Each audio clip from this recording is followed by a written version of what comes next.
Dhaka, city of Akhiruzzaman. আমি ঢাকাকে অন্যভাবে দেখি, যারা ঢাকায় থাকেন তারা হয়তো এভাবে দেখেন না। এটি স্বাভাবিক যে বাহির থেকে দেখার ব্যাপারটা একরকম, আর আপনি যে ওখানে বসে আছেন তখন আপনার দৃষ্টিতে এগুলো ধরা না পড়াটাই অনেকটা স্বাভাবিক। আর মেজর কয়েকটা পয়েন্টস বলবো আমি, কারণ সবগুলো বলার সময় আমরা খুব পাবো না।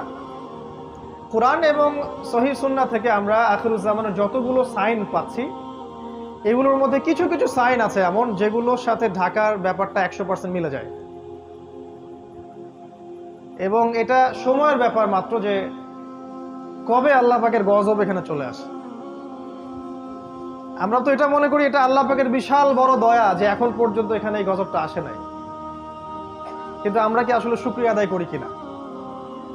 আমার দৃষ্টিতে ধরা পড়ে যে ঢাকা, যদি আমরা এখন অন্য জায়গায় বসে আছি, বাট এই লেকচারটা ঢাকাবাসীর জন্য স্পেশালি, এবং ঢাকার মতো যতগুলো শহর আছে এই সারা বিশ্বে, বস্তুবাদী শহর, মেটেরিয়ালিস্টিক, যেখানে সময় খুব দ্রুত পাস করে, মানুষের জীবনযাত্রার লাইফ লেন খুব ফাস্ট লাইন অফ লাইফ, মানুষ পাশবিক জীবনযাপন করে, যেখানে বিশ্বাসের কোনো মূল্য নাই, যেখানে প্রতারণার ছড়াছড়ি, যেখানে আবেগ অনুভূতিগুলো ঠুনকো হয়ে গেছে, পারিবারিক বন্ধনগুলো ভেঙে যায়, হৃদ্যতা ভালোবাসাগুলো নাই, সবার মধ্যে একটা যেন অবিশ্বাস যে এই না জানি এ আমাকে ঠকিয়ে দেয় কিনা, একটা আনস্যাটিসফাইড জেনারেশন এবং আনস্যাটিসফাইড সিভিলাইজেশন, অসন্তুষ্ট, কোনো কিছু কিন্তু সন্তুষ্ট না, ইল্লা মাশা আল্লাহ, কিছু মানুষের বাইরে, সেটা আমি আলাদাভাবে বলছি, আমি ওভারঅল বলছি। দেখুন, এক নাম্বার আমার সেন্সে ধরা পড়ে যে ঢাকা, এই শহরটা মানুষকে বস্তুবাদী বানিয়েছে, বা এই শহরের মানুষগুলো শহরটাকে বস্তুবাদী বানিয়েছে। এই শহরটা বস্তুবাদিতার উপর দাঁড়িয়ে আছে, এটা কি বোঝেন কিনা? সকালবেলা থেকে সন্ধ্যা, রাতে ঘুমানো পর্যন্ত একটাই চিন্তা মানুষের, কিভাবে আমি আমার রিজিকটাকে অর্জন করব, কিভাবে আমি আমার স্ত্রী সন্তানকে মানুষ করব বা ভরণ পোষণ দিব, কিভাবে আমি দুবেলার ভাত অন্ন যোগাবো। এখানে যেন মানুষ বাঁচার জন্য লড়াই করে, সকাল থেকে সন্ধ্যা পর্যন্ত ছুটছে আর ছুটছে। ছোটার স্পিডটা দেখতে আপনাকে ওই যে ওভার ক্রসিংগুলো আছে এর উপর উঠতে হবে একটু কষ্ট করে, এবং একটু রিল্যাক্স মুডে আপনি দেখবেন কিভাবে মানুষ ছুটছে, কোথায় জানি মানুষ ছুটছে, মনে হচ্ছে মানুষ জান্নাতের দিকে ছুটছে। যদি এমন হতো এভাবেই মানুষ জান্নাতের দিকে ছুটতো, খেয়াল করে দেখবেন ছুটছে আর ছুটছে। এই ভোর থেকে শুরু হবে রাত 12টা, 1টা, 2টা, 3টা পর্যন্ত। ঢাকায় যেন কখনো রাত হয় না, 24 ঘন্টায় দিন। এখানে টাইম যায় রাসূলুল্লাহ সাল্লাল্লাহু আলাইহি ওয়াসাল্লামের সেই হাদিসের মতো, তিনি বলেছিলেন আখিরুজ্জামানে সময় যাবে বছর মাসের মতো, মাস সপ্তাহের মতো, সপ্তাহ দিনের মতো। ঢাকায় যেন সময় তাকে আটকানো যায় না, সময়ের মধ্যে বারাকা নাই। আপনারা এখন যেখানে বসে আছেন এখানে সময়ে বারাকা আছে, এখানে আপনি সময়কে দ্রুতভাবে পাস করতে দেখবেন না। আমাদের সেকুলার আইসগুলো অবশ্যই এগুলো ধরতে পারবে না, তাদের কাছে মনে হয় সময় ক্যালকুলেটেড, 24 ঘন্টা দিন রাত। আল্লাহ পাক যে সময়কে কন্ট্রোল করেন, সময়ে বারাকা দিতে পারেন, এটা ওরা বিশ্বাস করবে না। একজন সাহাবী 40 বছর বয়সে যা যা করেছেন, এই জেনারেশনে 100 বছর হায়াত পাওয়া মানুষ এটা করতে পারে না। রাসূল সাল্লাল্লাহু আলাইহি ওয়াসাল্লাম নিজে একদিনে যতগুলো কাজ করতেন, আমরা মনে হয় 1 বছর এতগুলো কাজ করতে পারি না। সময় আল্লাহ কন্ট্রোল করেন, এখানে বারাকা দেন। ঢাকায় ফার্স্ট লেন অফ লাইফ, খুব দ্রুত মানুষ ছোটে, যেন মানুষ ছুটতেছে জান্নাতের দিকে। আসলে তারা কোন দিকে ছুটছে? তারা ছুটছে মূলত বস্তুবাদী ভোগবিলাসের দিকে। আল্লাহ পাক যেগুলো বলেছেন, যুয়িনা লিন-নাস হুব্বুশ শাহাওয়াতি মিনান নিসা, এই যে 6টা বিষয় বা 5টা বিষয় আল্লাহ পাক বলেছেন, এগুলোর পিছনে মানুষ ছোটে। খাওয়া, পড়া, ভরণ পোষণ, আরেকটু প্রোগ্রেস, আরেকটু স্ট্যাটাসকে বাড়ানো যায় কিভাবে, আমার আছে 1 কোটি টাকা, কেমন করে এটা 2 কোটি হবে, আমার 5তলা বিল্ডিং আছে, কেমন করে এটা 10তলা হয়। এই বস্তুবাদিতার দিকে ঢাকা ছুটছে। আপনি জানেন কি না এটা কিয়ামতের একটা আলামত, এটা আখিরুজ্জামানে কিয়ামতের বড় একটা সাইন, যে মানুষ দুনিয়ার পিছনে ছুটবে, দিন থেকে মানুষ সরে যাবে, এবং আল্লাহ পাক গজব হিসেবে এই মুসলিম জাতির উপরে এই দুনিয়ার চাকচিক্যটাকে উন্মুক্ত করে দিবেন। হাদিস এভাবে এসেছে, এই দুনিয়ার চাকচিক্য তোমাদের জন্য উন্মুক্ত করা হবে, ঠিক যেমন পূর্ববর্তীদের জন্য করা হয়েছিল। আর এই দুনিয়া তোমাদেরকে ধ্বংস করবে, ঠিক যেমন করে পূর্ববর্তীদেরকেও দুনিয়া ধ্বংস করেছে। এটা হচ্ছে ফিউচার, এই বস্তুবাদী ঢাকার। 2 নাম্বার হচ্ছে, দেখুন এখানে যতগুলো সিস্টেম আছে, এই সিস্টেমগুলো দাঁড়িয়ে আছে অন দ্য বেসিস অফ শিরক এন্ড কুফর। শুধুমাত্র এই শহরটার কথা আমি বলছি না, এরকম যত শহর আছে সারা ওয়ার্ল্ডে তাদের কথা বলছি। দাঁড়িয়ে আছে education system on the basis of শিরক, আপনার political system on the basis of কুফর অ্যান্ড শিরক, আপনার ইকোনমিক সিস্টেম দাঁড়িয়ে আছে শিরকের উপরে। কেউ ডিবেট করতে চাইলে আমি রাজি আছি, কিন্তু প্রমাণ করতে পারবো যে এগুলো শিরকের উপর দাঁড়িয়ে আছে। এখানে জ্ঞানের সংজ্ঞা শেখানো হয়েছে যে পরীক্ষা নিরীক্ষা পর্যবেক্ষণের মাধ্যমে যেটা লাভ করবেন সেটা জ্ঞান। আর আল্লাহ পাক বলছেন আল্লাহর পক্ষ থেকে যা নাজিল হয় সেটাই চূড়ান্ত জ্ঞান। কুফর এবং শিরক এখানে শেখানো হয়েছে। জ্ঞান অর্জনের কি উদ্দেশ্য? একটা জব, একটা চাকরি। এই জন্য বড় বড় চাকচিক্যময় ইউনিভার্সিটি গড়ে উঠেছে এখানে শহরের মধ্যে। এবং এই ইউনিভার্সিটিসগুলো আমাদেরকে কি শিখাচ্ছে আসলে দিন শেষে? ওযুর মাসআলা, গোসলের মাসআলা, 10টা হাদিস, 20টা কোরআনের আয়াত, 10টা সূরা, ইতিহাস, ফিকহ। আপনাকে শেখাচ্ছে কিভাবে আপনি একটা চাকরি অর্জন করবেন, আপনার স্ট্যাটাস বাড়বে, বাড়ি গাড়ি করবেন, খাবেন, ফুর্তি করবেন, এনজয় করবেন, পাশবিক লাইফ লিড করবেন, দেন ইউ উইল ডাই, আপনি মারা যাবেন। মারা যাওয়ার পরে আপনার 3 বার জানাজা পড়ানো হবে 3টা জায়গায়। তারপর 3 দিন পর মানুষ আপনাকে ভুলে যাবে। এবার গন ফ্রম হিস্ট্রি, আপনি হিস্ট্রি থেকে, ইতিহাস থেকে আপনার নাম শেষ, মুছে গেছে। ঢাকা আপনাকে এটা শেখাচ্ছে এবং এর মতো যত সভ্যতা আছে এগুলা। এটা বস্তুবাদী এডুকেশন সিস্টেম। আল্লাহ পাক বলেছেন আমার নাজিল করা যে শিক্ষা ব্যবস্থা এটা হচ্ছে এমন, মানুষ জ্ঞান অর্জন করবে আল্লাহকে পাওয়ার জন্য। জ্ঞান অর্জনের উদ্দেশ্য হবে দিন প্রচার করা, প্রতিষ্ঠা করা, বিনয়ী হওয়া, নম্র হওয়া এবং জ্ঞান অনুযায়ী আমল করা। জ্ঞান এমন হবে উপকারী যেটা আল্লাহর পক্ষ থেকে নাজিল হয়, যে জ্ঞান আমাদেরকে আল্লাহ থেকে দূরে সরাবে না, বরং কাছাকাছি নিয়ে আসবে। মিলান আপনার এডুকেশন সিস্টেমের সাথে এগুলোতে আসলে কি এমন হচ্ছে কিনা। কিন্তু লাক্সারিয়াস বিল্ডিং এর তো অভাব নাই। ব্যাঙের ছাতার মতো লক্ষ লক্ষ প্রতিষ্ঠান আপনার শহরে, কয়টা প্রতিষ্ঠান আপনাকে আল্লাহর দিকে নিয়ে আসতেছে? এডুকেশন সিস্টেম দাঁড়িয়ে আছে শিরকের উপর। আপনার ইকোনমিক সিস্টেম আপনার শহরের দাঁড়িয়ে আছে শিরকের উপরে। তারা আল্লাহর হালালকে হারাম করেছে, আর আল্লাহর হারামকে তারা হালাল করেছে। আল্লাহ পাক সুদকে হারাম করেছিলেন, তারা সুদকে হালাল করেছে। তারা রিবাকে ফরজ করেছে। আল্লাহ পাক দিয়েছিলেন একটা মনিটারি সিস্টেম, সেটাকে তারা তুলে দিয়েছে। আল্লাহ পাক কারেন্সি দিয়েছিলেন, সেটাকে তারা তুলে দিয়েছে। আল্লাহর হালালকে কেউ যদি হারাম করে আর আল্লাহর হারামকে কেউ হালাল করে, এটাকে কি বলা হয়? সূরা তাওবার 31 নম্বর আয়াত পড়ে দেখেন, এখানে বলা হচ্ছে এটা শিরক। কি জানেন একটা? হ্যাঁ, না এটা না, যাই হোক আমি এই মুহূর্তে মনে করতে পারছি না। শেষের শব্দটা দেখবেন যে এখানে শিরকের কথা বলা আছে। ইত্তাখাযু, মনে পড়েছে, ইত্তাখাযু আহবারহুম ওয়া রুহবানহুম আরবাবা মিন দুনিল্লাহ ওয়াল মাসীহ ইবনে মারইয়াম। তারা কি করেছিল? আল্লাহকে বাদ দিয়ে, খ্রিস্টানদের কথা বলা হচ্ছে, জিউসদের কথা বলা হচ্ছে, পাদ্রী দরবেশ এদেরকে রবের আসনে বসিয়েছিল। ভালো করে শোনে না একটা, তারা পাদ্রী এবং দরবেশদেরকে রবের আসনে বসিয়েছিল এবং ঈসা আলাইহিস সালামকে রবের আসনে বসিয়েছিল। ওয়ামা উমিরু ইল্লা লিয়াবুদু ইলাহা ওয়াহিদা, কিন্তু ওদেরকে শুধু আদেশ করা হয়েছিল তারা এক আল্লাহর ইবাদত করবে। এই আয়াতটা যখন পড়া হচ্ছে আদী ইবনে হাতেমের সামনে, আদী ইবনে হাতেম বলছেন যে আমরা তো আমাদের পাদ্রী দরবেশদের ইবাদত করি না ইয়া রাসূলুল্লাহ।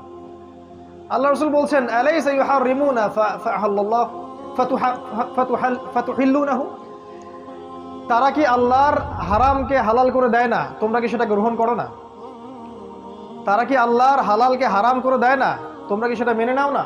বা তারা কি আল্লাহর হারামকে হালাল করে না, তোমরা কি সেটা মেনে নাও না? তখন আদী ইবনে হাতেম বলল যে হ্যাঁ, বেলা ইয়া রাসূলুল্লাহ, এটা তো আমরা করি। আমরা হয়তো সরাসরি ওদের ইবাদত করি না, ওদেরকে সেজদা করি না, ওদের সামনে নজর মানত করি না, কিন্তু ওরা আল্লাহর হালালকে হারাম করলে আমরা মেনে নিচ্ছি, আর ওরা আল্লাহর হালালকে যদি হারাম করে ফেলে আমরা মেনে নিচ্ছি। আল্লাহ রাসূল বলেন সাল্লাল্লাহু আলাইহি ওয়াসাল্লাম তিলকা ইবাদাতুহুম, এটাই হচ্ছে ওদের ইবাদত করা।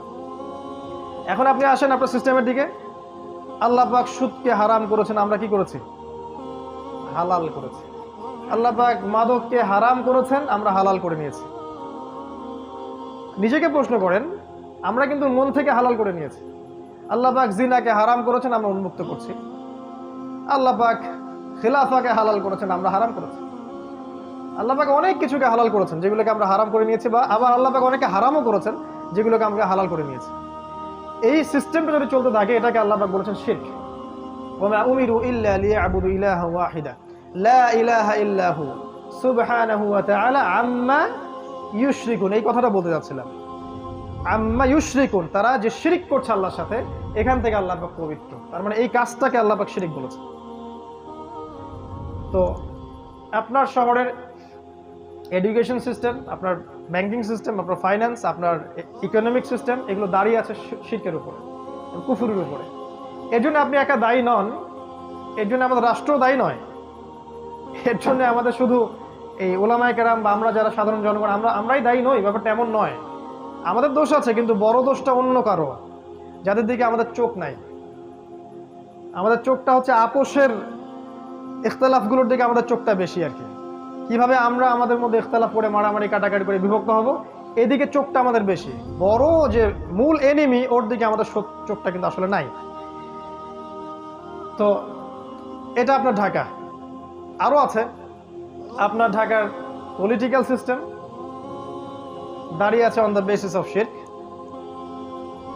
শুধু এই শহরের না, পুরো ওয়ার্ল্ড ওয়াইড, গ্লোবালি। তবে এটা চিরদিন থাকবে না ইনশাআল্লাহ। এটা একসময় ছিলও না, একসময় থাকবেও না। মাঝখানে একটা সময় আপনি পাচ্ছেন। এক সময় ছিল খেলাফা, আর পৃথিবীর শেষও হবে খেলাফা দিয়ে। এই উম্মতে মুহাম্মাদির স্টার্টিংটা ছিল খেলাফা দিয়ে। খেলাফা নিশ্চয়ই বুঝি আমরা এমন স্টেট যেটা, যার মালিক আল্লাহ, এমন স্টেট যে রাষ্ট্রের প্রত্যেকটা বিষয়ের ফয়সালা হবে আল্লাহর বিধান অনুযায়ী, এমন স্টেট যেখানে আল্লাহ হচ্ছে আল আকবর, আল্লাহ হচ্ছে আল মালিক, মানুষ জনগণ আল মালিক আল আকবর নয়, বরং আল্লাহর দাসত্বের অধীনে প্রত্যেক মানুষ স্বতন্ত্র স্বাধীন। খেলাফা স্টেট একটা সময় ছিল, উমর ইবনে খাত্তাবের যুগে, আবু বকর সিদ্দিকের যুগে, উসমান আলী, এই সময় ছিল, এখন নাই। একটা সময় আবার আসবে। কে আনবে, কিভাবে আসবে, এটা জানতে হলে আপনি আখিরুজ্জামান স্টাডি করেন, পাবেন ইনশাআল্লাহ। আমরা জানি যে এই পৃথিবীর শেষটাও হবে খেলাফা দিয়ে, এবং এই পৃথিবীতে মানব জাতির যে ইতিহাস, এটাও শুরু হয়েছিল কিন্তু খেলাফা দিয়েই। ওয়াইয কুলনা লিল মালায়েকা ওয়াইয ক্বালা রাব্বুকা লিল মালায়েকা ইন্নী জাঈলুন ফিল আরদি খলিফা। ওই যে খলিফা আদম আলাইহিস সালাম, তারপরে আপনার দাউদ আলাইহিস সালাম, সুলাইমান আলাইহিস সালাম, মুহাম্মদ সাল্লাল্লাহু আলাইহি সাল্লাম, তারপরে সাহাবায়ে কেরাম, আবারও শেষটা হবে ঈসা ইবনে মারইয়ামের হাতে। ঈসা ইবনে মারইয়ামের হাতেই শেষ হবে, তিনিও হবেন কিন্তু খলিফা। কিভাবে আসবে, কিভাবে হবে, এটার জন্য আপনারা অপেক্ষা করতে থাকেন। সময়, টাইম উইল এক্সপ্লেইন এভরিথিং। সময় সব ব্যাখ্যা করে দিবে, কাউকে কিচ্ছু করতে হবে না, এটা আল্লাহর দায়িত্ব, আল্লাহ করে দিবে। কার দ্বারা করাবেন, কিভাবে করাবেন, এই প্ল্যান আল্লাহর কাছে আগে থেকেই করা আছে। আল্লাহ পাকের লাউহে মাহফুজে আগে থেকেই লেখা আছে যে দাজ্জালকে খুঁজতে যাওয়া সেই 10 জন ঘোড়সাওয়ারের বাবার নাম কি, তাদের নাম কি, তার বাবার নাম কি, সব কিছু রিটেন করা আছে। এত উদ্বিগ্ন হওয়ার কিচ্ছু নাই যে এখন আমাদের অবস্থা কেন এরকম, কিছুই হচ্ছে না, এত উদ্বিগ্ন হওয়ার কিচ্ছু নাই। এটা শেষ হবে খেলাফা দিয়ে। এখন যে অবস্থাটা আপনি আছেন, এটা শিরকের উপর দাঁড়িয়ে আছে। যারা দাঁড়িয়ে রেখেছে, দাঁড় করিয়ে রেখেছে, তাদের প্রতি নসিহত করা ছাড়া আমাদের কোনো আসলে কাজ নাই এই মুহূর্তে। কারণ আমরা দুর্বল, আর এটা আমাদের জন্য শোভাও পায় না যে আমরা তাদের পক্ষে বিরুদ্ধে এমন কিছু করব যেটা আমাদের শক্তি নাই।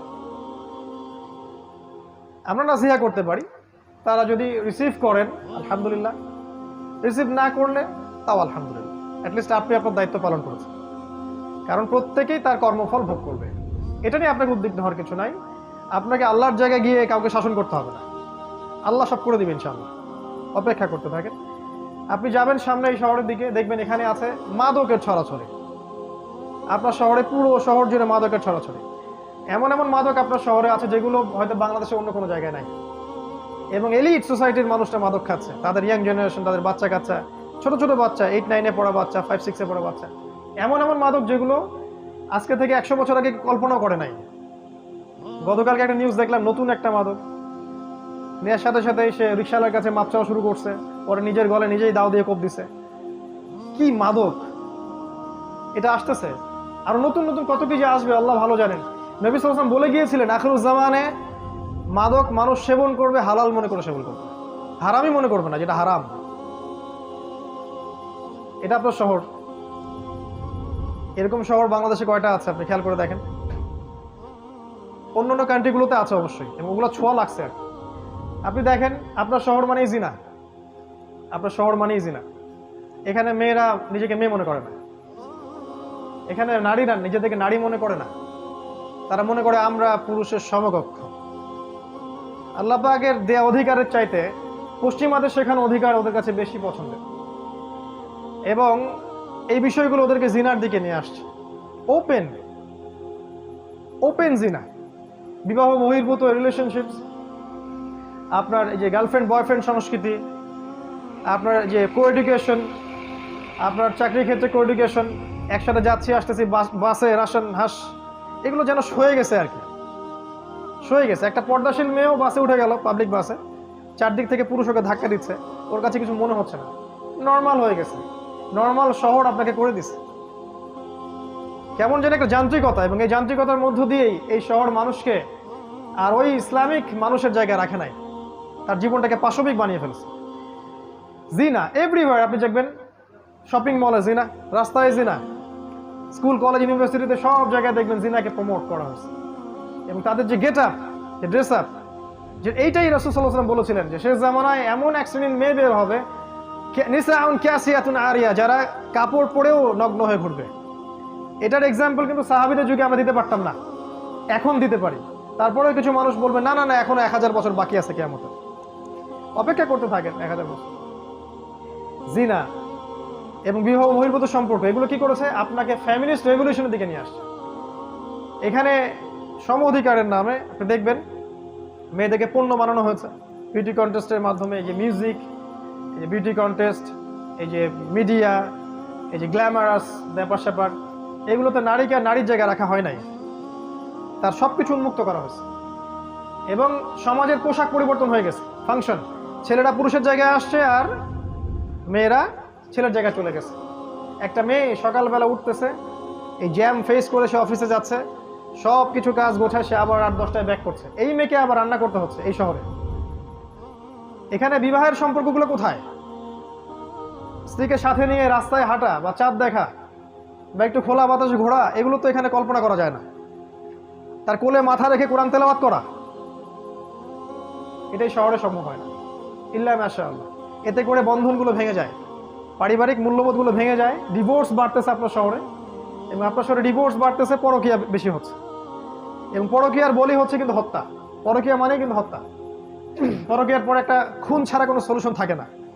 ওই যে দেখলাম 6 টুকরা লাশ, আল্লাহ ভালো জানেন সত্য না মিথ্যা, আমরা দেখেছি এরকম ঘটনা একটা দুটো না, অনেকগুলো হয়। এবং যদি সত্যিকার অর্থেই আপনি পরিসংখ্যান দাঁড় করান, আপনি দেখবেন এটাও একটা হাদিসের সাথে মিলে যায়, শেষ জামানায় হত্যাকাণ্ড বাড়তে থাকবে, এবং যাকে হত্যা করা হবে সে জানবে না কেন আমাকে হত্যা করা হচ্ছে, আর যে মারবে সেও জানবে না কেন আমি হত্যা করলাম। এটা আপনার শহর। এখানে আপনি দেখবেন পরিবারগুলো ভেঙে যাচ্ছে, সন্তান তার মাকে কাছে পাচ্ছে না, বাবাকে কাছে পাচ্ছে না। এই সন্তান যখন বড় হবে সে খুব লোনলি ফিল করবে। মনে রাখবেন শৈশবে একটা বাচ্চা যেভাবে বড় হয়ে ওঠে, যৌবনকালে তার মাথাটা ওরকম হয়। যে বাচ্চাকে শৈশবে প্রচণ্ড টর্চার করেছেন, একাকিত্বে রেখেছেন, তাকে সঙ্গ দেয় না বাবা মা, এই সন্তানটা বড় হয়ে সন্ত্রাসী হতে পারে, সমূহ সম্ভাবনা আছে জঙ্গি হতে পারে। ওদের সেন্সে জঙ্গি বলছে আর কি, আমাদের সেন্সে না, ওরা যেটা বলে আর কি, মানে উগ্রবাদী হয়ে যাবে, নিরপরাধ মানুষকে হত্যা করবে, এটা হতে পারে। সন্তানের শৈশব এখানে হরণ করা হয়, আর ওকে ওই যে চাইল্ড কেয়ার সেন্টারে আমরা দিয়ে আসি, সন্তানকে মানুষ করে কাজের বুয়া, এটাই শহর আপনাকে দিয়েছে। এবং এই প্রতিটা বিষয়কে আমাদের সাইন, প্রত্যেকটা হাদিস বলার সময় পাচ্ছি না আজকে। এই শহর আপনাকে আরো দিয়েছে সময়ের দ্রুততা, এখানে সময় দ্রুত পাস করে, এখানে সময়ের সাকিনা নাই। এই শহরের একটা ছেলেকে যদি আপনি একটা প্রত্যন্ত কোনো গ্রামে রেখে আসেন, সব টেকনোলজিকে বাদ দিয়ে স্মার্টফোন টোন ক্যান্সেল করেন, হি উইল বিকাম ক্রেজি, সে পাগল হয়ে যাবে, চলতেই পারবে না সে, ওর মাথা খারাপ হয়ে যাবে যে আমি কিভাবে আমি সময় কাটাবো। এখানকার যুব সমাজ বা এখানকার ছেলেরা, ছোট ছোট বাচ্চা যারা আছে, কিশোর এবং যুবকেরা, এরা ওদের মতো ওই প্রত্যন্ত জায়গায় ফুটবল খেলতে পারে না, চড়ের মধ্যে হাঁটতে পারে না, ওখানে বালুর সাথে বাতাসের সাথে মাটির সাথে ভিজতে পারে না, এরা বৃষ্টিতে ভেজে না, এরা হাইজেনিক ফুড খায় না, ম্যানুফ্যাকচার্ড করাপ্টেড ফুড খায়। এদেরকে খেয়াল করে দেখবেন, এরা ফিজিক্যাল স্ট্রাকচারে ওদের মতো শক্ত না। একটা গ্রামের ছেলে অনেক বেশি শক্ত, একটা গ্রামের মেয়ে অনেক বেশি শক্তিশালী। এখানকার একটা মেয়ে নর্মাল ডেলিভারি দিতে পারবে না, একটা গ্রামের মেয়ে 10টা বাচ্চা দিতে পারবে নর্মাল, কিছুই লাগে না। নবীজি বলেছিলেন শেষ জামানায় মেয়েদেরকে ধরা হবে, পেট কেটে ফেলা হবে। এখন বলবে এই হাদিসের ব্যাখ্যা করতে যাবেন না। কিছু আমাদের ভাই আছে Protestant version of Islam follow করে, না না এটার ব্যাখ্যা করার দরকার নাই। যে ব্যাখ্যার অধিকার আপনি আমার থেকে হরণ করেন কেন? ব্যাখ্যাটা করছি, সত্য হলে হবে, না হলে হবে না। ব্লেম তো আমার ঘরে আসবে কিয়ামতের দিন, আপনাকে টেনশন করার দরকার নেই। আমরা বলছি এটা সিজার, শেষ জামানায় মেয়েদেরকে ধরা হবে, পেট কেটে ফেলা হবে এবং পেটের ভিতর যা আছে বের করে ফেলা হবে। আরো বলেছেন নবীজি শেষ জামানায় গর্ভপাত বাড়তে থাকবে। আপনার এই যে জিনা, আপনার পর্নোগ্রাফি, আপনার শহর মানে পর্নোগ্রাফি, এখানে যত ফ্যাক্ট যে ইন্ডাস্ট্রিগুলো গড়ে উঠেছে গ্ল্যামারাস, এগুলোর ভিতরে আছে পর্নোগ্রাফি। আমার যেটা আপনারা ভালো জানেন। এবং এই প্রতিটা সেক্টর, এই আপনার ইন্ডাস্ট্রিয়াল সেক্টরগুলো, এই যে মাদকের সেক্টরগুলা, মিউজিশিয়ানগুলা আর অন্যান্য যারা যারা আছে এই লাইনে, এদের মধ্যে একটা বড় অঙ্কের মানুষ হচ্ছে সমকামী, দে আর হোমোসেক্সুয়াল। এবং ওদের সংগঠনও আছে, আপনার শহরেই আছে। এটা আপনার শহর Dhaka, the city of Akhiruzzaman. এখানে আপনি দেখবেন কনস্ট্রাকটিভ বিল্ডিং, উঁচু উঁচু বিল্ডিং। এই দৃশ্য আজকে থেকে 100 বছর আগে এই বিশ্ব দেখে নাই, যে প্রতিটা শহরে বড় বড় উঁচু উঁচু বিল্ডিং। আর নবী সাল্লাল্লাহু আলাইহি ওয়াসাল্লাম তার জীবনের শেষের দিকে একটা হাদিস বলেছেন, লাস্টের দিকে জিবরাইল আলাইহিস সালাম এসে জিজ্ঞাসা করেছিলেন ঈমান কাকে বলে, ইসলাম কাকে বলে, কিয়ামত কবে হবে ইত্যাদি। নবীজি এই হাদিসে বলেছেন কিয়ামত কবে হবে আমি জানি না, বা এভাবে বলেছেন যে তোমার জ্ঞান মাল মাসউল আনহা বিআলাম মিনাস সাইল, প্রশ্নকারীর চেয়ে উত্তরদাতা বেশি জানে না। কিন্তু আলামত দুইটা বলতেছে, মাত্র দুইটা। একটা হচ্ছে ওয়ান্তারাল হুফাতাল উরাতাল আলাতা রিয়া আশাইয়া তাতাওয়ালুনা ফিল বুনিয়ান, যখন আপনি দেখবেন যে সমাজের সবচেয়ে নিম্ন শ্রেণীর মানুষেরা, রাখাল টাইপের মানুষ, কাপড় নাই গায়ে, পায়ে স্যান্ডেল নাই, এরা উঁচু উঁচু বিল্ডিং নির্মাণের প্রতিযোগিতা করবে, তখন আপনি অপেক্ষা করেন কিয়ামতের জন্য। এই দৃশ্যটা কি লাস্ট 100 বছরের বিশ্ব দেখেছে কিনা? আপনার শহরের দৃশ্যকে দেখে প্রতিদিন প্রতি রাত। এখানে সূর্য ওঠে বিল্ডিং এর ফাঁক দিয়ে, সূর্য ডোবে বিল্ডিং এর ফাঁক দিয়ে। তারপরেও কিছু মানুষ বলবে না না এখন অনেক দেরি আছে। শোনেন, কিয়ামতের বড় সাইন হচ্ছে ভূমিকম্প। বেশি বেশি ভূমিকম্প হতে থাকবে সামনে, এবং বড় বড় তিনটা, একটা পূর্বে, একটা পশ্চিমে, একটা মাঝখানে পৃথিবীর। কিন্তু ছোটখাটো অনেক ভূমিকম্প হবে। বাইনা ইয়াদাই সাআ, কিয়ামতের আগে আগে মুতানুন শাদীদ, প্রচন্ড রকম মহামারী ছড়াবে বড় বড়। ওয়া বা'দাহু, এরপরে আসবে সানাওয়াতুজ জালাজিল, ভূমিকম্পের বছরগুলা। যদি এখনকার এই মহামারীর সিজনটাই সেই মহামারী হয়ে থাকে, আমি শিওর না, যদি হয়ে থাকে আল্লাহ ভালো জানেন, তাহলে এরপরে নিঃসন্দেহে ভূমিকম্প আসছে। আর এমনিতেই নর্মালি আপনার শহরে যদি একটা ভূমিকম্প হয়, চিন্তা করেন যে এই যে কি বলবো, উঁচু উঁচু দ্বিতল তৃতল অট্টালিকাগুলোর কি হবে? প্রত্যেকটা একটা একটা করে কবরস্থান হয়ে যাবে। আর এই কথা সেকুলাররাও বলে, শুধু তারাই সতর্ক করছে না যারা ওয়ান আইড পিপল। এটা আপনার শহর, এখানে আরো অনেক কিছু আছে। এখানে আপনি পাবেন প্রতারণা, আমানত এখানে উঠে গেছে। নবী সাল্লাল্লাহু আলাইহি ওয়াসাল্লাম বলেছিলেন কিয়ামতের আগে কি হবে? আমানত উঠে যাবে। খায়েনকে বলা হবে আমানতদার, আর আমানতদারকে বলা হবে খায়েন। এখানে সব সত্যবাদী ব্যক্তিকে মিথ্যাবাদী বলা হয়, আর এখানে সব মিথ্যাবাদীকে সত্যবাদী বলা হয়। আর এই কাজটা কে করে? এই কাজটা মিডিয়া করে। এখানে প্রত্যেকটা মিডিয়ার মধ্য দিয়ে ছড়ানো হয় নগ্নতা, অশ্লীলতা, কোনো কোনো ক্ষেত্রে মিথ্যা সংবাদ, যেটা মানুষকে ব্রেইন ওয়াশ করে। এবং অলরেডি এই পুরো এই সিভিলাইজেশন যেটা আছে ওয়ার্ল্ড ওয়াইড, এটা ব্রেইন ওয়াশড। আজকে থেকে 70 বছর আগে ইসরায়েল প্ল্যান করেছিল সারা বিশ্বের মানুষকে ব্রেইন ওয়াশ করে দিব, তারা যেন সত্য মিথ্যার মানদণ্ড খুঁজে না পায়। 70 ইয়ার্স হয়ে গেছে আজকে থেকে, দে আর সাকসিড। আপনার শহরে দেখবেন প্রতারণা, জালিয়াতি, বাটপাড়ি, চুরি, ছিনতাই, রাহাজানি, প্রত্যেকটা ইন্ডিভিজুয়ালস, এগুলো কিয়ামতের আলামত। আমি বলছি না যে এই আলামতগুলো আগে কখনো ছিল না, তো এখন যেভাবে এসেছে এইভাবে কখনো ছিল না। এছাড়াও আরো বড় বড় কিছু আছে। আপনার শহর আছে জায়নিস্ট মুভমেন্ট, আপনার শহর জায়নিস্ট মুভমেন্টের বেস। আপনার শহর থেকে প্রত্যেক গ্রামে জেলায় যে রুট লেভেল পর্যন্ত ইসলাম বিরোধী সব মতবাদগুলোকে প্রচার করা হয়। For example Shiaism, for example Qadianism, for example missionaries, root level পর্যন্ত সেন্টার আপনার শহর। শপিং মলস, যেগুলো আপনার মন থেকে নূর তুলে দিবে। 10 দিন ইতিকাফ করেন রমাদান মাসে, ইতিকাফ করে একটা শপিং মলে যান, ওই চায়না টাউনে চলে যান, আপনার নূর চলে যাবে। আর যদি এই মলসগুলোতে যাওয়া আসা করতে করতে আপনার কাছে মনে হয় এটা স্বাভাবিক, তাহলে নূর আর আপনার ভিতরে নাই। বুঝতে পারবেন নূর কি, ওই 10টা দিন ইতিকাফ করেন, আল্লাহর সাথে থাকেন, 10 দিন পর চলে আসেন শহরের ভিতরে, দেখেন শহরটাকে আপনার ভালো মনে হবে না, ভালো লাগবে না। এছাড়াও এখানে আছে আপনার অ্যান্টিসেমিটিজম, মানে ধর্মীয় বিদ্বেষ ছড়ানোর ব্যাপার স্যাপার। এটা কিছু মানুষ পরিকল্পিতভাবে করে, কিন্তু আমরা কিন্তু সব ধর্মের মানুষ একসাথে থাকতেই চাই, সম্প্রীতির সাথে, হৃদ্যতার সাথে, ভালোবাসার সাথে। কিছু মানুষ ভিতর থেকে একটা কাজ করে, অ্যান্টিসেমিটিজম। তারা চায় যে এর মধ্যে বিভক্তি সৃষ্টি হোক এবং মানুষ আপোষে লড়াই করে নিজেরা ধ্বংস হয়ে যায়। এছাড়া এখানে আছে উম্মার বিভক্তি। দেখবেন আপনি আপনার এখানে উম্মাকে ঐক্যবদ্ধ পাবেন না। এখানে দেখবেন জাহেলদের সংখ্যা বাড়বে, আলেমদের সংখ্যা কমে যাবে। এমন স্কলার আমাকে দেখেন আপনার শহরের, যে এই শহরের থেকে এই শহরে বড় হয়ে স্কলার হয়েছে, এই শহরে জন্ম নিয়ে এই শহরে শৈশব কৈশোর যৌবন পার করে পড়াশোনা করে সে বড় স্কলার হয়েছে, যে সারা বিশ্বকে ডিল করতে পারে, যার একটা ভয়েসে সারা বিশ্বের আনাচে কানাচে মানুষ প্রেরণা পাবে বা দিক নির্দেশনা পাবে বা যুগকে বুঝতে পারবে। একটা স্কলার দেখান, বাহিরের মানুষ স্কলার হয়ে এই শহরে আসছে, এই শহর আপনাকে স্কলার প্রডিউস করতে পারে না। কিন্তু হ্যাঁ, আপনি এখানে ইসলাম বিরোধী স্কলার পাবেন অনেক। তারপর এখানে আপনি জামা, ইমারা, ঐক্য, ইউনিটি কিছুই পাবেন না, প্রচুর সমস্যা। এগুলোকে আমাদের সায়েন্স। এখানে আপনি পাবেন নাস্তিকতা, আপনি পাবেন কুফর, আপনি শিরক পাবেন, ফাসিকি, জুলুম পাবেন। জুলম, এই শহরটা জুলমের শহর। সুযোগ পেলেই যেন আরেকজনকে ঠকাতে হবে মানসিকতা নিয়ে বড় হয়। চান্স পাইছি 200 টাকা ঠকাই দিব, ওই ঠকায় দেওয়ার ফলে মনে হলো আমার ক্রেডিট, আমি অ্যাচিভ করলাম কিছু একটা। এই শহরের মানুষ আলটিমেটলি পরকালকে ভুলে গেছে।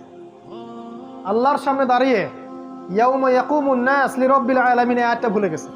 সেদিন কি অবস্থা হবে? যেদিন মানুষ তার রবের সামনে দাঁড়াবে এবং তাকে প্রত্যেকটা বিষয়ের হিসাব দিতে হবে। আরো আছে।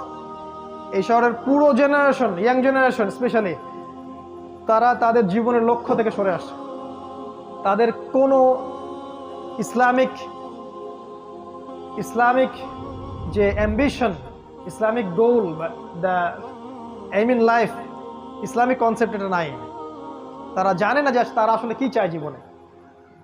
এই শহরে এমন ছেলের সংখ্যা অনেক বেশি যারা একসময় খারাপ লাইনে ছিল, বেলাইনে ছিল, হয়তো মাদকের সাথে ছিল, গিটার বাজাতো বা ড্রামস প্লে করতো বা ব্যান্ডের সাথে ছিল বা আর অন্যান্য খারাপ কিছু করেছে। এ ধরনের অনেক মানুষ কিন্তু এই শহর ইসলামের দিকে আসছে। কিন্তু সত্যিকার অর্থে এই শহরের ইয়াং জেনারেশনকে ইসলামিক যে মোটিভেশন, ইসলামিক যে মানে গোল অফ লাইফ, এখান থেকে সরিয়ে দেওয়া হয়েছে। তারা এখনো জানে না যে তার জীবনের গোলটা কি। ফামান যুহজিহা আনিন নার ওয়া উদখিলাল জান্নাহ ফাকাদ ফাজ।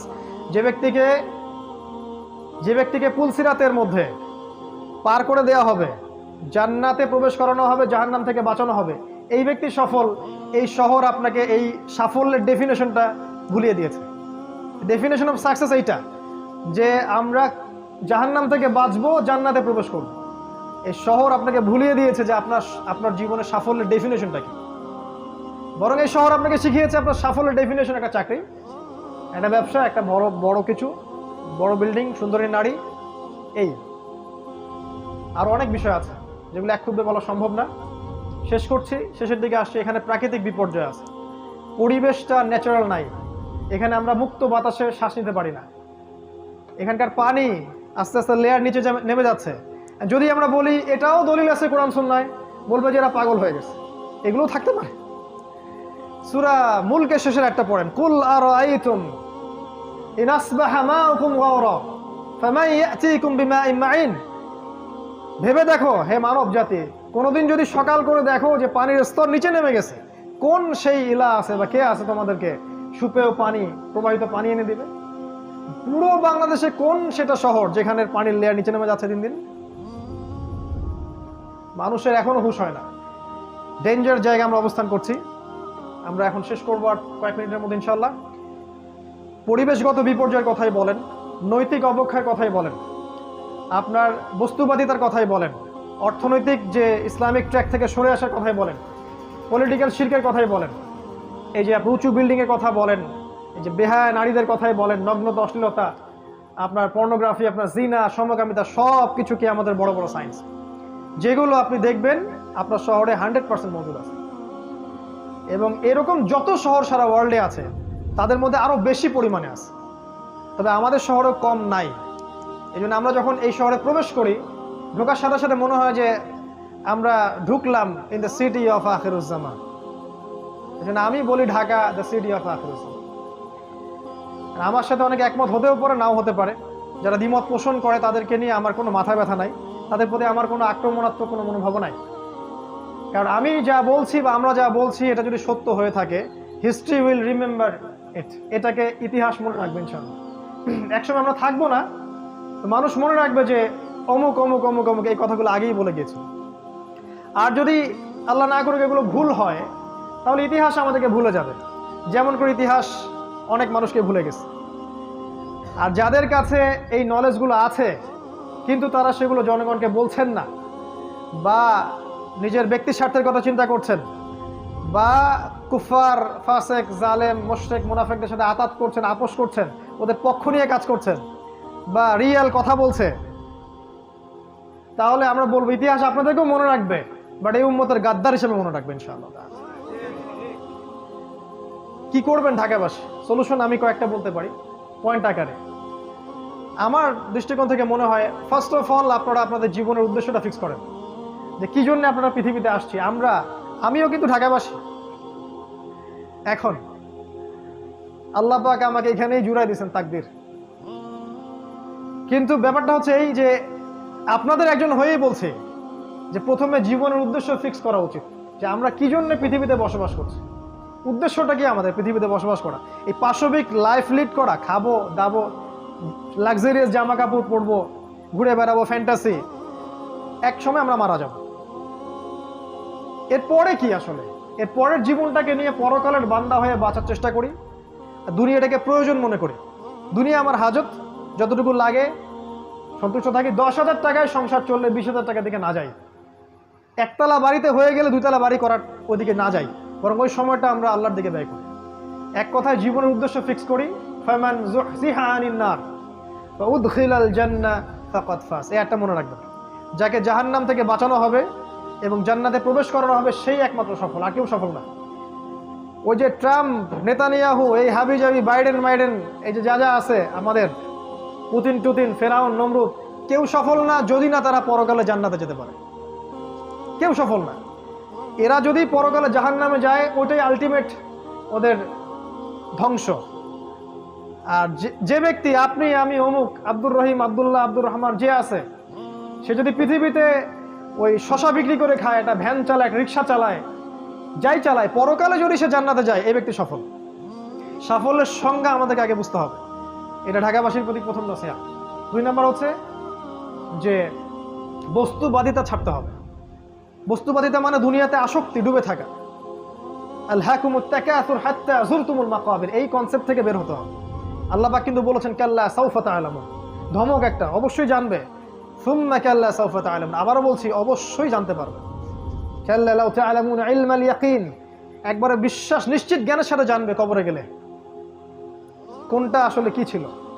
লা তারাউন্নাল জাহিম, প্রত্যেক চোখ অবশ্যই জাহান্নাম দেখবে, তোমরা অবশ্যই জাহান্নামকে দেখবে। এবং সুম্মা লা তুসআলুন্না ইয়াওমাইযিন আনিন নাঈম, প্রত্যেক নিয়ামত সম্পর্কে আল্লাহ পাক আমাদেরকে জিজ্ঞাসা করবেন। এই নসিহত আমার প্রতি, আপনাদের প্রতিও, যে আমরা বস্তুবাদী না হই, দুনিয়ার বান্দা হয়ে না বাঁচি, পরকালের বান্দা হয়ে বাঁচি। আল্লাহ পাক দুনিয়াকে আপনার পায়ে এনে দিবেন ইনশাআল্লাহ। একটাবার মনে নিয়াত করেন যে আমি আল্লাহর জন্য বাঁচবো, আল্লাহর জন্য মরবো, আল্লাহর জন্য আমার সালাত, আমার কোরবানি, আমার সবকিছু, দুনিয়ার যা যা প্রয়োজন আপনার, আল্লাহ আপনার পায়ের সামনে এনে হাজির করে দিবেন ইনশাআল্লাহ। দেখবেন এক জায়গায় গেছেন, আপনার জামা নাই, দেখবেন কেউ একজন জামা হাদিয়া দিয়ে গেছে, দেখবেন খেয়াল করে। যাচ্ছেন, টাকা পয়সা নাই, কেউ হাতে টাকা দিয়ে চলে যাবে। শত শত এরকম মানে ঘটছে আমার জীবনে, বলে শেষ করতে পারবো না। বললে আবার কিছু আমাদের উগ্রপন্থী ভাই আছেন, অতিরিক্ত মাত্রায় সহি, তারা বলবে আমি আবার সুফিজমে চলে আসছি। ভয় পাই আমি খুব তাদেরকে নিয়ে আর কি। তারা অলওয়েজ আমার কথাগুলোকে মার্ক করে, বা আমাদের কথাগুলোকে, একটা যদি স্লিপ অফ টাং বের হয়েছে এইটা নিয়ে কথা হবে। মানে কে যেন ওদেরকে দায়িত্ব দিছে যে এটাই তাদের দায়িত্ব। ভাই, এই সময়টা আল্লাহর ওয়াস্তে দিনের পথে ব্যয় করেন। আপনি আপনার জায়গা থেকে কিছু উম্মার জন্য কিছু করেন, অনেক ভালো হয়। বা আমরা যদি ভুল করে থাকি, স্বাভাবিক, একটা মানুষ তো ভুল করতেই পারে, আপনি ভুলটাকে কনস্ট্রাকটিভলি ধরায় দেন, আসেন ডিসকাস করেন যে কোনটা ঠিক কোনটা বেঠিক। এমন তো হতেই পারে যে আপনার বুঝ হচ্ছে এই বুঝটা বেটার। এমন আপনি যে স্কলার শায়েখ পূজা করছেন, তারা তো মাযহাব মানে না, কিন্তু শায়েখ পূজা ঠিকই করে। তো শায়েখ যে পূজা করছেন সেই শায়েখের চাইতে অন্য একটা শায়েখের কথা তো বেশি বেটার হতেও পারে। কেমন করে ধরে নিলেন যে এই ব্যাখ্যাটাই চূড়ান্ত? সালাফদের ব্যাখ্যাই নিব, ঠিক আছে, বাট সালাফরা এতটা বোকা ছিলেন না, তারা কোরআন সুন্নাহকে দিয়ে জগৎকে ব্যাখ্যা করতেন না, এমন ছিলেন না তারা। তো ব্যাপারটা এরকম, আমরা বস্তুবাদী না হই, আমরা জীবন উদ্দেশ্যটা ফিক্স করি, দুনিয়াকে প্রয়োজন মনে করেন, ইনশাআল্লাহ দুনিয়াকে আল্লাহ পাক আপনার পায়ের সামনে এনে হাজির করাবেন ইনশাআল্লাহ। আর 3 নম্বর একটা নসিহা হচ্ছে, আপনি হালাল রিজিকের সোর্স করেন, হারাম রিজিকের দিকে যায়েন না। আমরা যত পরিশ্রম করছি শিক্ষা, এই যে আমাদের ছোটাছুটি সকাল থেকে সন্ধ্যা পর্যন্ত, তার মূল একটাই কারণ, রিজিক। আর এই রিজিকটা নেয়ার জন্য আমরা কিন্তু হালাল হারামে পরোয়া করছি না। শুধু এতটুকু ফিক্স করেন মাথার মধ্যে, হালাল খাবো, হারামে যাব না। আল্লাহ, তুমি আমার জন্য একটা হালাল রিজিকের ব্যবস্থা করে দাও, হোক সেটা ছোট, আমার পরিবারের জন্য চলে যায়। এবং ঢাকায় এরকম রিজিকের অনেক সোর্স আছে, এটা আমার চেয়ে আপনারা ভালো জানেন। অতএব হালাল রিজিকে থাকেন, হারামে যায় না। কোনোভাবেই সুদের সাথে আপোষ করেন না, ঘুষের সাথে আপোষ করেন না, দুর্নীতি করেন না, কোনোভাবেই আপনি প্রতারণা করেন না, অন্যের সম্পত্তি আত্মসাৎ করেন না, জুলম। 4 নম্বর বলবো পারিবারিক ব্যাপারটা। আপনার পরিবারটাকে আদর্শ পরিবার গড়ে তোলার চেষ্টা করেন। এমন একজন জীবন সঙ্গিনীকে বিয়ে করেন যে আপনাকে আল্লাহর পথে এগিয়ে যেতে সাহায্য করবে। একজন স্ত্রী যদি আপনার ঘরে থাকে যে দিন বোঝে এবং যে আপনার কনসেপ্টের সাথে একমত এবং যে চায় যে আপনি দিনের জন্য কিছু করেন, আপনার জন্য নামাজে দোয়া করে, আপনার দিনের বিষয়গুলো গুছায় দেয়, এমন স্ত্রী ঘরে থাকলে ওই স্বামী বিশ্ব জয় করতে পারবেন ইনশাআল্লাহ। আর যদি এমন স্ত্রী আপনার ঘরে না থাকে, আপনার পুরো জীবন এই স্ত্রীর পিছনে কাটাইতেই শেষ হয়ে যাবে। এই পুরো বিষয়টাই আপনার জন্য ফিতনা হয়ে যাবে। ইন্নামা আমওয়ালুকুম ওয়া আওলাদুকুম ফিতনাতুল লাকুম, এরকম হয়ে যাবে। তো আদর্শ পরিবার গড়ার জন্য স্ত্রী খুব ইম্পর্টেন্ট একটা টপিক।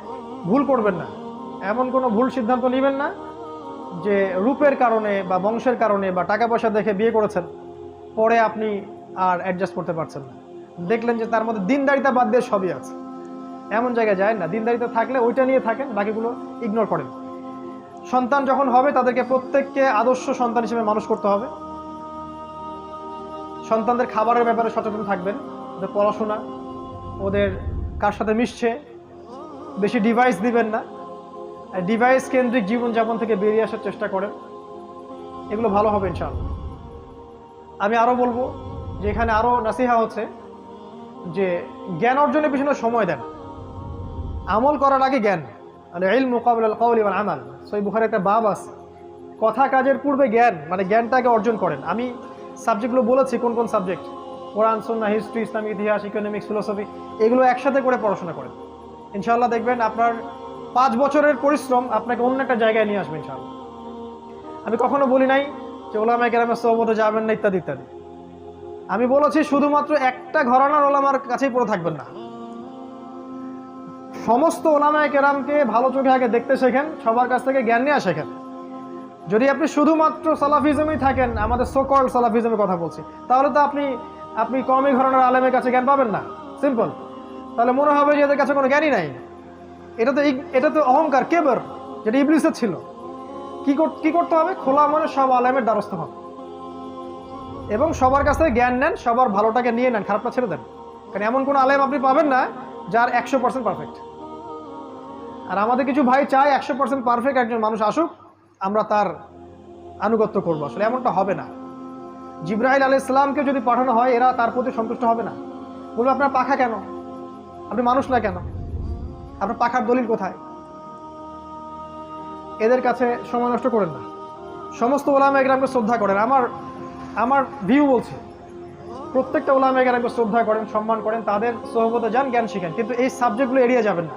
শুধুমাত্র ইসলামিক লাইনের এই কয়েকটা সাবজেক্ট পড়ে আপনি এখনকার বিশ্বকে বুঝতে পারবেন না। একই সাথে অ্যাট দ্য সেম টাইম আপনি শুধু জেনারেল লাইনের এই কয়েকটা সাবজেক্ট পড়ে আপনি সব কিছুকে ডিল করতে পারবেন না। একটা কনস্ট্রাকটিভ সিলেবাসে আসেন, এটাকে মিউচুয়াল করে সামনে যান ইনশাআল্লাহ। 10টা বছর পরিশ্রম করলে ইনশাআল্লাহ রেজাল্ট পাওয়া যাবে। এর সাথে আমি বলবো আল্লাহ পাক যেন আমাদের সবাইকে তৌফিক দেন যে জানা অনুযায়ী আমলটা যেন করতে পারি। আর এর সাথে আমি একটা কথা বলবো ঢাকাবাসীর জন্য, গ্রামের বাসাগুলোকে প্রস্তুত করে রাখেন। আপনি শহরে চিরদিন থাকতে পারবেন না। ওয়াইম মিন ক্বরিয়াতিন ইল্লা নাহনু মুহলিকুহা ক্বাবলা ইয়াউমিল কিয়ামাহ আও মুআযযিবুহা আযাবান শাদীদা।